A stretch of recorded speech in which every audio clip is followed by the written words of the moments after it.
Hello guys, welcome back to the LOFT project from live in effect from deep in Cowdenbeath, Fife, Scotland. I don't know why I have to clarify that, but we've got a very special guest in the studio today, Mr. Danny Giannoni. Good evening. Welcome. How are you? Yeah, I'm fantastic, man. How about yourself? I'm great. Just been busy setting up a podcast for a James Robertson who can't turn his phone off while he's recording. Sorry. It's been incredible. It's very, such a journey. It's very unprofessional. So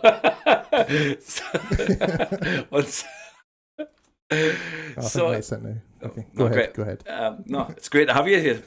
We're just going to do a little video, a little update, give the viewers a little update about the podcast itself.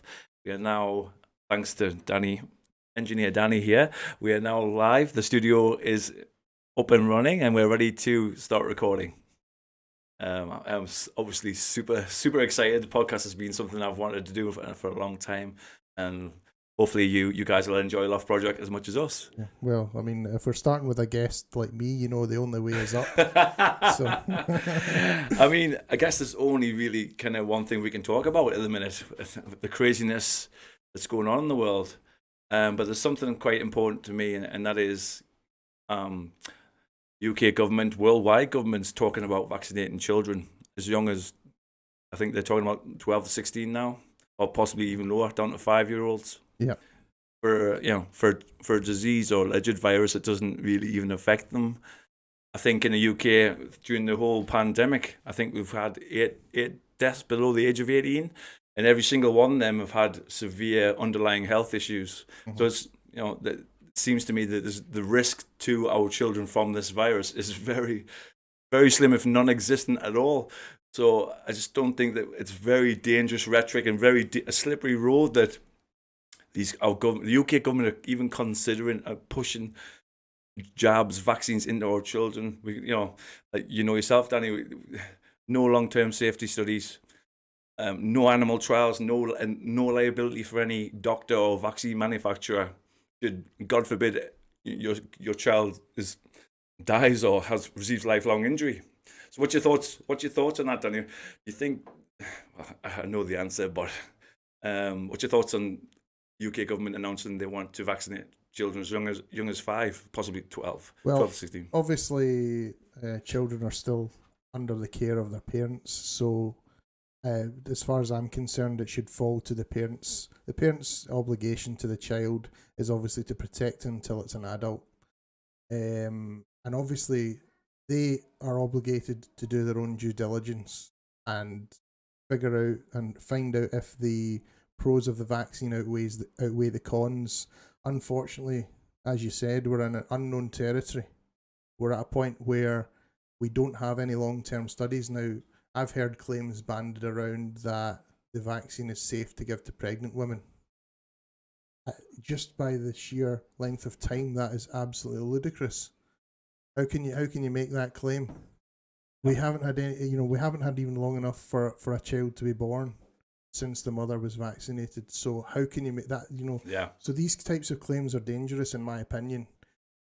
I still think it should be down to the individual's choice. I'm not going to tell somebody you shouldn't get vaccinated. I would just, the only reason that I'm maybe saying to them to be cautious and wait is to wait and see what the long-term effects of it are, and once we get more data, that's fine. I'm not anti-vax. I'm anti this vax. Yeah. I think this is the thing that's been upsetting for me, that normal people like yourself and many other parents are being, just because they're a little bit cautious about something that's been rushed out in months, when normal vaccine trials take 5 to 15 years for the safety trials, long safety data, and we're seeing something that's been rushed out in 6 months. Oh, sorry again. Sorry guys, this is I'm gonna now be taking ownership of this podcast. Goodbye, James.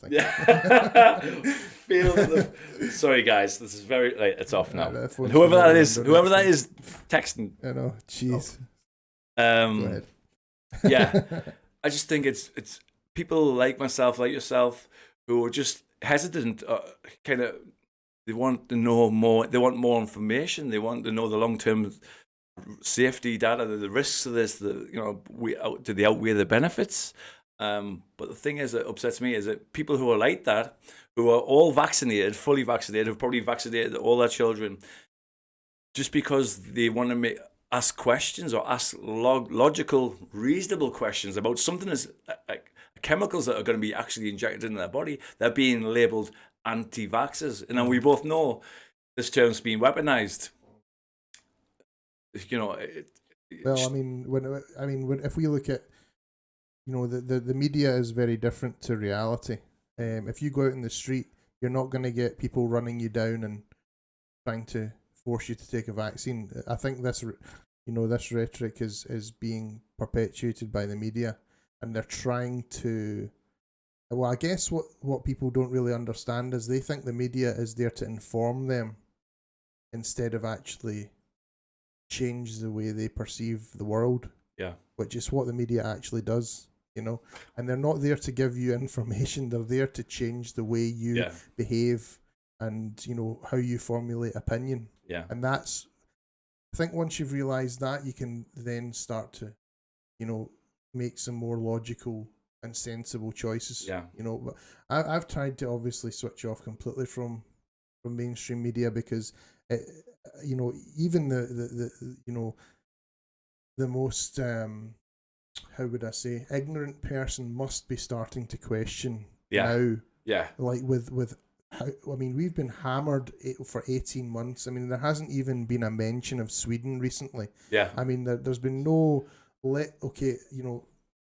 offering advice and asking people to do the right thing would have been much more effective, in my opinion, if they were looking to actually make people make healthy choices. Yeah. They would have advised, exercise, good diet, plenty of sunshine, taking supplements, whereas instead it's just been an 18 months of absolute fear campaign and making people stay indoors, leaving fast food restaurants open. It just makes no sense if you're actually wanting the public to be healthy. UK government have had the likes of Jamie Oliver going into schools because they've been worried about childhood obesity, but the very same, simultaneously, they're offering teenagers free slices of pizza, free kebabs to get a job. So this is what we're seeing: coercion, or the government like they call the carrot and the stick. You either bribe them and give them freebies, free Ubers and a slice of pizza. Or you tell them that they might not be able to go to work, possibly might not be able to fly. As far as going back to the children and teenagers, no, it's okay, it's me.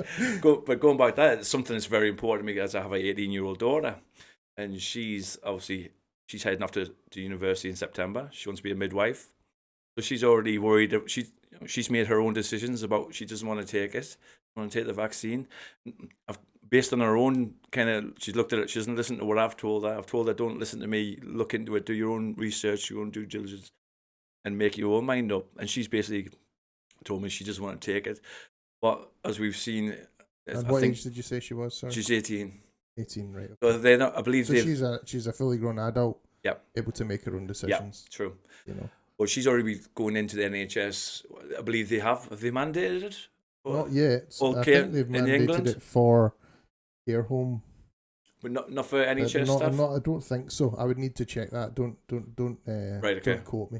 Right, okay. Well, sure. I think, but obviously, I think we both know that's where, especially for NHS workers, that's where it's going to go, right?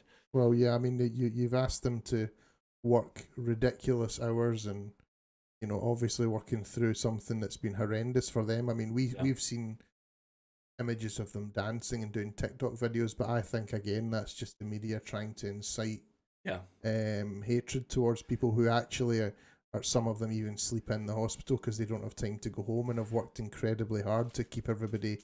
This is quite obviously something that people have had to deal with, and I don't think any of us turning against each other is going to be productive. I think we need to really see who the actual I say enemy, but that's a bit of a strong word, but I kind of feel like they are at the moment, who the enemy really is. Yeah. and it's not the NHS. Yeah. Well, it's interesting though. All these people who are out every Thursday clapping on pots and pans, celebrating their heroes on the front lines for this whole COVID thing, are the same.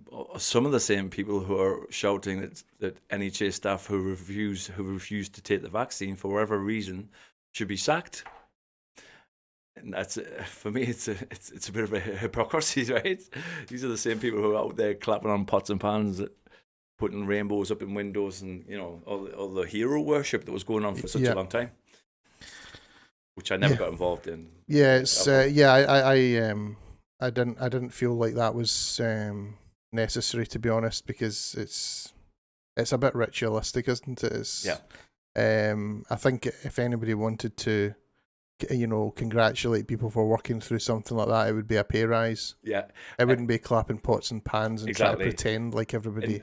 And you've just brought me on to my next point, which was if we're led to believe that any staff are heroes, like the banging on pots and pans, my question is, where were these same people when the UK government give them such an insult of a 1% pay rise? Yeah, I mean, I think the thing is with the pay rise is they had already had quite a large pay rise, beforehand. Oh, okay. So, that was one of the reasons why it kind of wasn't such a large one. But again, they've been dealing with something pretty horrendous. It's probably once in a lifetime unprecedented thing. Right? So but again, that's not really the issue, is it? It's just again, I think if you looked outside your window and you tried to compare it to the reality that's portrayed, they do not match. Yeah, they don't match. Yeah. I've seen so many bits of information. Obviously, it's not coming from mainstream, so people that don't trust alternative sources are gonna say to me that it's fake. Yeah. But I've read so many posts and I've verified by going directly to the accounts, regarding, for example, a wife who was discussing her husband who had been in the funeral business, and they didn't see any spike in deaths in 2020. Now, we were locked up for months in 2020, whereas in 2021 she said she saw a 3 or 4-fold increase in the number of people coming through the funeral home. Now, to me, that's genuine, tangible information which you can actually use to formulate an opinion of what's going on. Not pictures of people lying flat on their back with a mask on in China and Wuhan, at the start to make everybody go, what the hell's happening here, Yeah, I remember that. Just all these dead bodies on the streets of China. Now, I've personally not seen any dead bodies on the streets of Cowdenbeath or Scotland in general. I don't know about you. Not on a Sunday morning, maybe. But that was the second thing. My daughter, obviously, she's going to face that, probably have to make that decision if she's working for the NHS, if she wants to be a midwife. But secondly, UK government are in talks, actually discussing whether students will have to be double jabbed to even go to university or to go to lectures or actually live in halls. Again, interesting. Yeah, I don't think that should be that should even be considered as crazy thing. Obviously, you've got people on the other side of it are going to say, well, you're putting people at risk and all that, and it's like, well, what is the vaccine actually claiming that it does? It says that it's claiming to avoid people ending up in a serious situation in hospital, dying. Okay, so if the vaccine is eradicating that a 90 whatever % of efficacy rate, then the only thing that's going to happen to people who catch something from someone who's unvaccinated is a cold or flu. Yeah. But so the danger's been removed, so I don't even know why it's an argument. Like it's like they're behaving like there's no. Now, most people who have gone and got vaccinated clearly haven't seen the things that we've seen with regards to adverse reaction. I think you saw what I posted the other day. It was a woman, a healthcare worker who had worked through the pandemic. Was that it American? Yes, 2 jabs, 2 COVID jabs, and then 2 days later she contracted COVID and had to have her legs and arms amputated. Blood clots. It was from blood clots. So, I don't know if that's me jumping to conclusions, but that seems very unlikely to me. No, but it was nothing. It was definitely nothing to do with the vaccine. Nothing to do with the vaccine. Nothing to do with the vaccine. Mm-hmm. So again, I believe it's in terms of the phrase, now the word vaccine. It's not this messenger RNA is something new. It's not actually like our idea of vaccines something to stop you from getting the disease. Whereas we find if people are willing to take this vaccine, they can still get it, they can still spread it, they can still die from it. And so they're just telling you that it will just stop you having really bad symptoms. Well, I mean, that's the thing. This is where you come in and you do your own risk assessment. Yeah. And you say, well, from what I've seen people who have had a positive test and have had a flu-like episode, and they've basically come out of it and they're not dead. You know, older people. The problem is we're now in a situation where we're reporting on pretty much every single person who dies from a flu-like illness, which we never did before. We simply posted numbers because every year it was accepted that people died from the flu. Old people died. They had other underlying health conditions, and we accepted that. Now we're dissecting the numbers every day. We're not even looking at deaths. We're looking at cases. Yeah, and cases don't mean anything. Yeah. You know, I heard somebody ask, is it possible that an asymptomatic case is just a false positive? Could it be, you know? I actually saw an NHS advert. It was a poster, and it was mentioned that flu was back, but it cracked me up. They were saying now flu is asymptomatic. Now, yeah, I can imagine that conversation with your boss. Hello, yeah, I've got asymptomatic flu. I need to stay off. I've got asymptomatic man flu. Now, I believe we're both survivors of man flu. Well, yeah, it seems to be. Yeah. I mean, all you really need, you don't need a vaccine. You just need a duvet and an Xbox, really, right? Yeah, I mean, well, that's why I would certainly be, trying to get some bed rest. The thing is, flu seems to be seasonal, and there are implications that it could potentially be when you start reducing somebody's vitamin D intake. So they're not getting enough sun exposure, which happens to us every year when we come into winter, especially in Glasgow and that we and Scotland. When you've got thick clouds like that, and you start seeing dark winters. What's it called again? SAD. Is it SAD? Seasonal something. I don't know what it's called. Disorder. It's a real thing. Yeah, it's basically. I mean, it's not like I'm not talking about something that's a conspiracy theory. I mean, there's children that are born with rickets when their mother doesn't get enough vitamin D exposure. So it's not like a conspiracy theory. It's a real thing. Yeah. So saying that somebody gets ill, once. I mean, I've not been ill with the flu, before this last time for 3 or 4 years, and it's you know exactly what to do. You feel a bit down, your body's a bit achy, and you stay in your bed. You drink water, you take vitamins, and you don't go to work until you're better. Yeah. Whereas now they've told us that people who are perfectly well are out there spreading about some sort of, I think it's because they can't pin down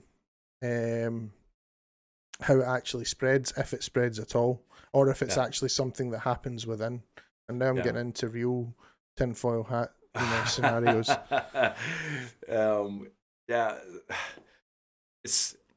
I believe we've had the flu vaccine for over 70 years now. Still never eradicated flu. Oh no, we did eradicate flu last year. 2020. Yeah.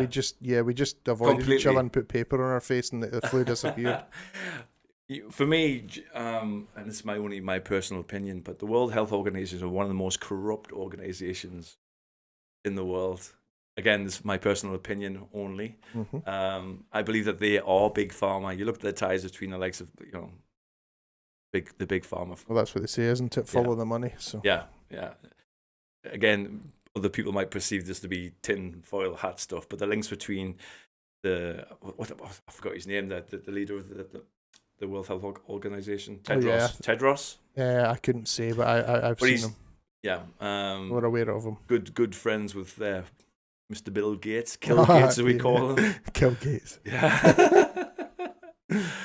But yeah, I think as far as the kids, again, I think a lot of people would have taken the jab. A lot of people for different reasons. Some people because they simply want to go on a holiday. Yeah, I mean, that's it. The thing is that we're saying to people who don't take the jab that they're a risk to other people. but we're not discussing people who have taken the jab being a risk to other people. Yeah. We don't. Because they're like that. Well, how can I possibly, a jab that's in my body spread out to someone else? But that's what you're saying about the illness as well. You're saying the illness inside my body can spread out to someone else. If someone, it's not uncommon that people get unwell after they take the jab and they sneeze and they cough and whatnot. So we're basically trying to say that people who are unvaccinated are a danger to the vaccinated, which is ludicrous. Yeah. And then people who are vaccinated are not a danger to anyone. I've got a story about somebody in work who basically has tested positive. He feels like shit and he's going on holiday in 10 days. He's got to isolate for 10 days. He then doesn't need to test himself because he's double vaccinated, and he can then go onto a plane with 300 other people and travel abroad and have his holiday. That's insane. So he could very well be infectious and he's on a plane, but because he's got a bit of paper that says he's had 2 jabs of whatever, that's allowed. Even the placebo group that they're allowed to travel as well, as if they're vaccinated when they're not. Yeah. So that's it's crazy. just like, when have we ever seen for any kind of virus, any kind of disease, a 24/7 like a sales campaign? Yeah, exactly. You wouldn't if the virus was real, you wouldn't.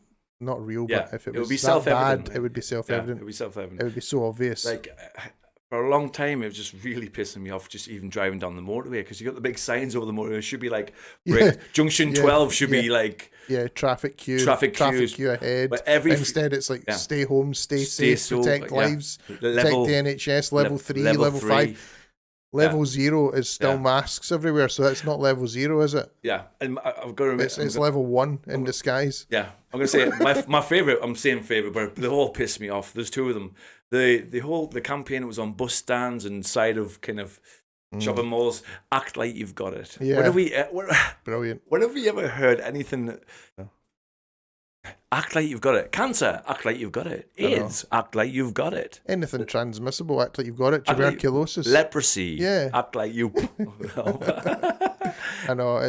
I'm glad we can laugh about it, but it is actually terrifying, especially when you're kind of aware of what they're doing and watching their campaign from, like, taking a step back and watching it. I think it's, there's other things happening here. I think the one that really pissed me off, the one that made me angry the most was look into her eyes, like telling young people that they'd killed grandma just by breathing. Look into her eyes. Did you really need to go to the shop? Did you? I don't know how I don't know if the same adverts were in England, but in the UK, the Scottish government, I don't know how they were allowed to get away with such things, making young people believe that they're responsible for the death of their grandparents. Well, they tried the narrative about pets as well for a while. That didn't obviously fly in the UK, Yeah, I remember that. I mean, they tried that for a couple of weeks and then obviously got such a huge backlash. I mean, it's when people are passionate about it, they will write to newspapers and they'll write to Ofcom and they'll complain. They'll say that is absolutely outrageous, and then they get banned. But I mean, they'll try anything once. This isn't a plan that's set in stone. It's an evolving plan all the time, and I think that's why you're seeing different methods playing out in each country. They're trying different things and see what works, and then eventually they've got. I mean, Australia and New Zealand going for a zero COVID plan. How's that worked out? They've locked their whole citizens in their country for 2 years. People can't return home to their families when they're a citizen of the country, and now they're chasing around trying to hide from one case. Yeah. So if you found the case, how do you get one case? You've got to have 2, surely, because it's passed from someone, is it not?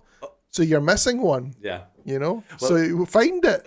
But I mean, Australia and New Zealand are looking really scary right now. We're laughing about it, but in all seriousness, I think everywhere's looking scary, to be honest. You've seen the scenes over in Australia recently? Yeah, I have. I think the truckies have actually come together. Have you heard about that? Yeah. And they've all banded together to basically bring the country to a halt.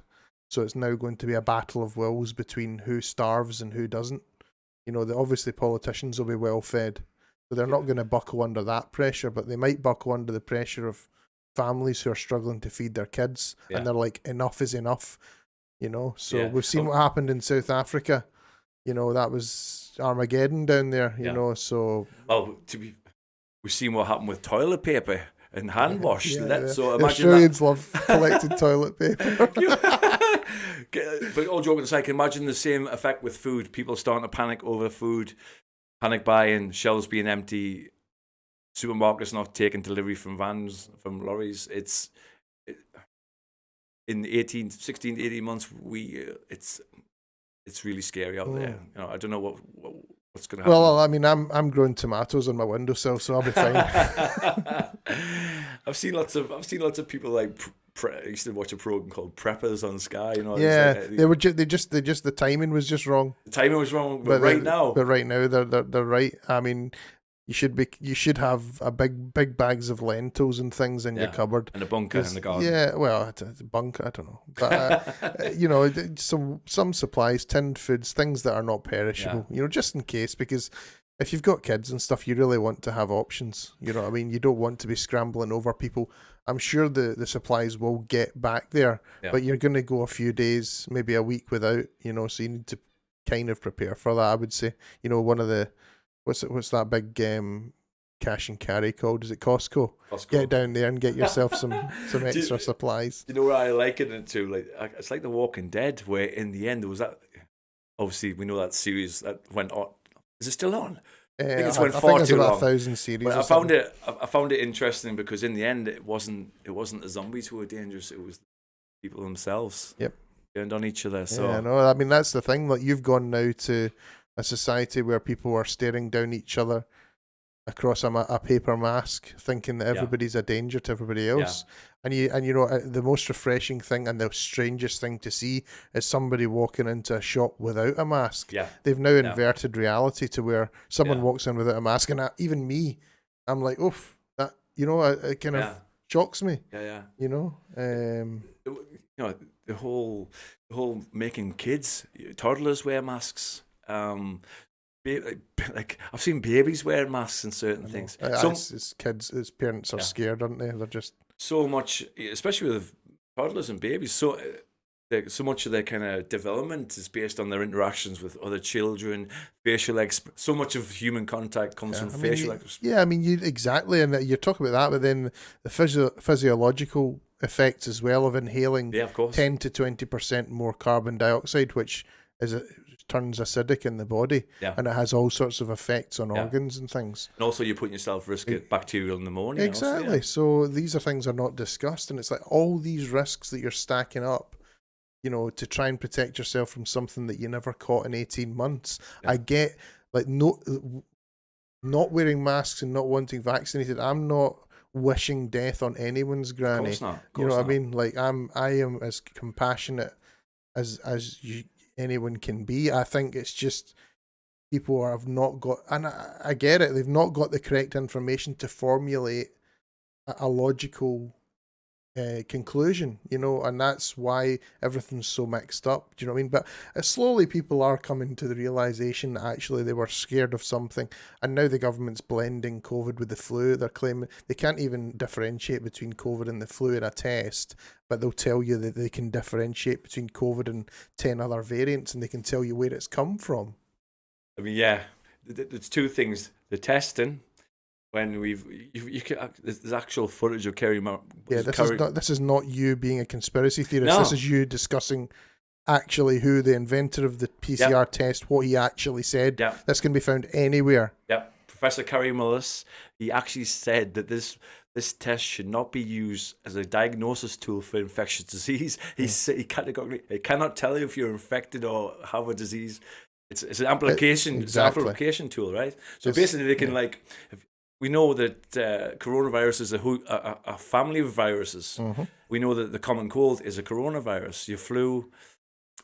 So if you've ever had a cold or a flu, or your immune system is being inflamed, you will have that genetic material, or dead viral particles, viral load in your body, and you can take anything. And Kerry Mullis said, if you can find anything in any person if you magnify it enough. Everybody's got that genetic material in them, and like you mentioned before, this seems to be a case-demic rather than a real pandemic. A lot of false positives, right? Well, the thing is, it's like I liken it to, say, for example, if you've got your stereo at home and you're listening to some music and then the music stops and you turn the volume all the way up, Yeah. you're going to hear loads of hissing. Background, yeah. All that background noise that Yeah. you never heard before. Yeah. You know, it doesn't matter what amplifier you've got or whatever, it's always going to be there. And if you're claiming that then that amplifier is broken, you know what I mean? That's similar to the test. Like you're taking something. Basically, the number of cycles determines how much of it you see. So if you've got one part and you multiply it 300 times, they're looking at it where they've got 300 parts. Yeah. You know, parts per million. Yeah. And you know, it depends on, they can. I remember John McAfee, who unfortunately is not with us anymore. He said that basically they can turn cases on and off at will, which they're doing. Yeah. You know what I mean? Like they're New Zealand closing their whole country for one case. I mean, come on. You know, I mean, it's just, you're trying to run away from an invisible boogeyman. It's madness. I believe the cameras shouldn't even be ran at 15 cycles. Or Something like that. But they're NHS or 36, 45. Yeah. You're just getting the answer that you want, basically. Yeah. You already know the answer to the question you're posing. So of course, what do? They push for mass testing. That gives them many more numbers, false positives. That gives them they can. Oh, we know a false positive in a case is two different things, but they report them as the same thing. Mm-hmm. And these are the numbers. These are the stats that are used to justify more draconian lockdowns. Well, again, I mean, we sound like we're venturing into tinfoil hat conspiracy theory territory here, and that's another expression that's been weaponized. But actually, it just means somebody who has taken the time to look and actually verify what they're being told. Is that outrageous to verify what you're told? Like, if I told you I had $1 billion in my basement, you'd say, "Show me," and I would say, "Oh no, I can't." Is that unreasonable for you not to believe me then? You're just trying to verify what I've told you. I just think it is weaponized, and I just think it's lazy, to be honest with you. It is so laziness. you don't have to think for yourself. It is laziness. It's just too easy to label someone. So I mean, if I take an injection, right, for tuberculosis, for example, right, a vaccination to protect me against it, and in 5 or 6 years' time I get some sort of cancer, how would I ever cast my mind back and go, oh, maybe that was that tuberculosis injection 5 years ago? You know what I mean? It's you know, that vaccine, you know, so these delayed reaction things, I mean, there's a reason why some people live a long, healthy life, and there's a reason why some people live on pharmaceuticals. Yeah. You know what I mean? We're venturing into the pharmaceutical side of it. Sorry, we're on a 33-minute tangent. I mean, here. is that what we're on? Yeah, we're meant to be a 5-minute video. I know. Well, I tell you what, there was just a little taster for the guys to see what's gonna come. Hopefully, they're not falling asleep. Listen to my dulcet tones. No. So hopefully, you guys have enjoyed it. Plenty more of this to come. Yeah, look, there's more from the LOFT project. Just keep an eye out. We'll be. Just give me a glass of water and I'll talk for hours. just give me a free Uber. Kebab for a job. Jeez. But anyway, guys, thanks, Danny, for coming in. Thanks for setting everything up. We look forward to talking to you again. Obviously, thanks everyone for watching, and we'll see you again. This has been James Robertson, and this is the LOFT project. Bye.